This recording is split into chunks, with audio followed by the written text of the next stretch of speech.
మూసీ సుందరీకరణ అనేది ముఖ్యమంత్రి రేవంత్ రెడ్డి గారు చేపట్టడం జరిగింది. కాంగ్రెస్ పార్టీ ప్రజల ప్రభుత్వం, ప్రజల కొరకు పనిచేస్తుంది. ఎలాంటి పేదలకు ఇబ్బందులు లేకుండా ఈ ప్రాజెక్టు పూర్తి చేయాలనే ఉద్దేశంతో చేస్తున్న క్రమంలో కొన్ని చోట్ల అధికారులు, టిఆర్ఎస్ పార్టీ ప్రభుత్వం ఉన్న అధికారులు అత్యుత్సాహంతో ప్రవర్తిస్తూ నోటీసులు ఇచ్చినట్టు ఇవ్వకుండా శని ఆదివారం కూలగొడుతున్నట్టు వార్తలు వచ్చినాయి.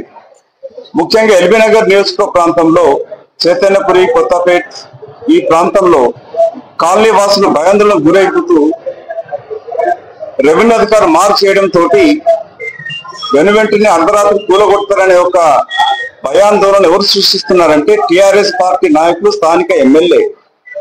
గత 10 సంవత్సరాల నుంచి అక్రమంగా ఆస్తులు కాపాడుకుంటూ పెంపొందించుకొని తన అనుసరులతోటి కబ్జాలు పెట్టి పేద ప్రజలకు నమ్మించి అమ్మించిన వాళ్ళు వాళ్ళ రక్షణ కొరకై ప్రజలను రెచ్చగొడతా ఉన్నారు. మిగతా అందరం కాంగ్రెస్ పార్టీ నాయకులు ఎందుకు వచ్చామంటే ఇక్కడికి ప్రజలలో ఆ భయాందోళన తొలగించడానికి కొరకు మీ ద్వారా విజ్ఞప్తి చేస్తా ఉన్నాం. మీడియా మిత్రుల ద్వారా మార్పు చేసినంత మాత్రాన ఏ ఇంటి పైన గడ్డపారబడదు, ప్రొక్లైన్ రాదు, కూలగొట్టడం జరగదు. మీ ఇంటి రక్షణ మా బాధ్యత. అక్రమాలు చేసిన నాయకులే, చెరువులు కబ్జా చేసిన నాయకులే ఇవాళ శుద్ధపూసల్లాగా వచ్చి అనుసరులతో వచ్చి మాట్లాడుతా ఉన్నారు. 10 సంవత్సరాలు ప్రజలను గోసబెట్టిన బీఆర్ఎస్ పార్టీ ప్రభుత్వ నాయకులు ఇవాళ కొత్తగా వచ్చి చిలక పలుకులు పలుకుతా ఉన్నారు.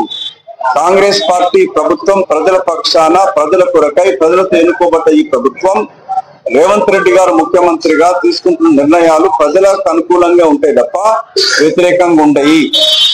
ఏ ఒక్క ప్రజల ఆందోళనకు గురి కాకండి.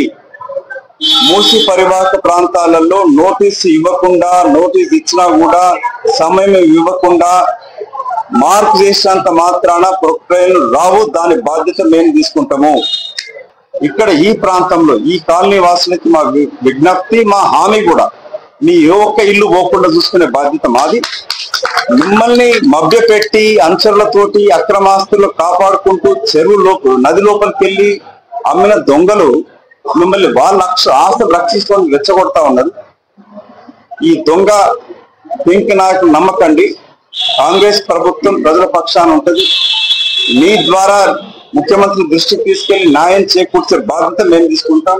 మీ సోదరుడుగా, మీ కుటుంబ సభ్యుడిగా ఆ బాధ్యత మా ప్రభుత్వాన్ని ముఖ్యమంత్రి ఒప్పించి ఎలాంటి ఎవరికి నష్టం జరగకుండా బాధ్యత తీసుకుంటామని చెప్పి వారికి హామీ ఇవ్వడం జరిగింది.